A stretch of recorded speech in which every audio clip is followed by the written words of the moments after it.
Hi guys, welcome to what is being playfully called our Hugel Bugle. Such was the response to us building a Hugelkultur bed on one of our plots that we thought we'd best do some little videos to keep you updated about it. First one, of course, about the build. What we have here is a multi-layered raised bed. At the base, you might be able to just see some down here.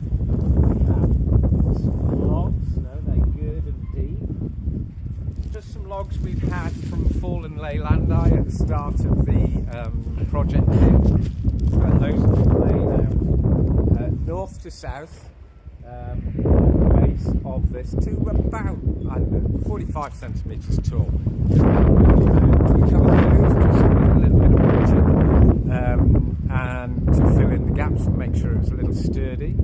Next layer was what I might term as kind of brush. It was all the brambles and weeds we'd left in a pile, and they'd been just sat there for about 3 years, so very good and dead.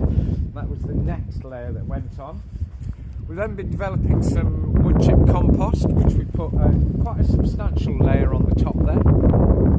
Next was a year-old compost, not fully composted down, but good and going, and that's had some horse manure mixed through it. So it's still damp, still wet, still moist, still doing its thing as compost does. Another little sprinkling of the wood chip. We're very interested in making sure that this Hugel bed retains the water. It's what it's meant to be very good for. It's drought resistant because of all the layers of mulchy kind of stuff that it's got inside it, and hopefully that will, through the summer, fingers crossed, require us not to actually water the bed. Recently, just this morning, went to see our friendly neighbourhood chap Rob, who cuts grass, and so we put that over as a layer. We're not there yet. This is, I'd say, about halfway through it. We have got some more compost to go on top of it.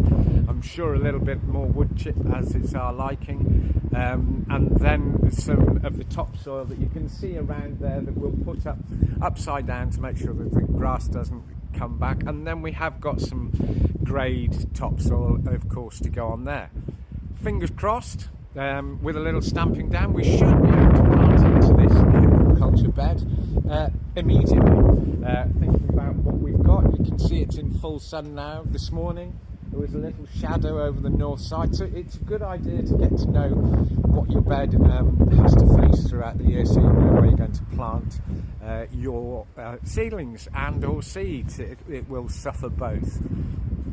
We're going to very definitely try and put a mishmash mix. Most of the other beds are very determined. We've got onions in some, potatoes in the other. But on the Hugel, we're going to put in lots of different kinds of veggies and tomatoes and beans, cauliflowers, because we want to try and see whether this single bed, 6 or 8 feet long, will be able to give us a good few meals through the summer.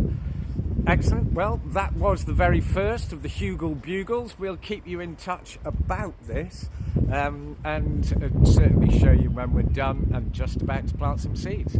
Catch you on another one.